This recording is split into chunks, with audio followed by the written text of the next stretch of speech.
Reġgħet infetħet l-iskema li minna kull sajjied li għandu bastimenti reġistrati MFA jew MFB f'ismu jista' jgawdi sa massimu ta' 3,500 euro. Din l-iskema kienet diġà nfetħet għas-sajjieda is-sena li għaddiet bilan li jitaffa l-pis ekonomiku li ħalliet il-pandemija fuq is-settur tas-sajd.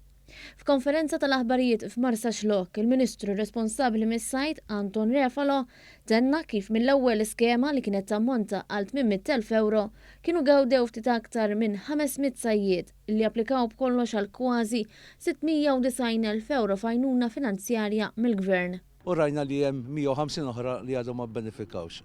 Allura rġajna ħriġna l-iskema biex jidwu mill-komplament ta' 800,000 euro basta naturalment ma jkunx diġà gawdew mill-ewwel skema u għandhom il-bastiment tagħhom MFA jew MFB. Il-kumplament tas-sajjieda li ma kinux applikaw issa jistgħu jagħmlu dan sal-aħħar ta' frar.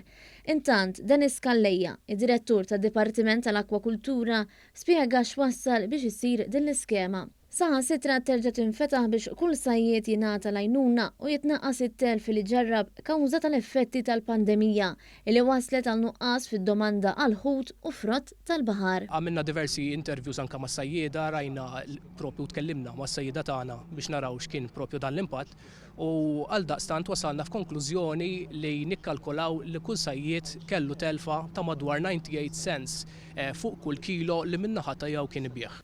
Sajjieda li ma gawdewx mill-iskema ser ikunu qed jirċievu l-applikazzjoni bil-posta fi żmien li ġej.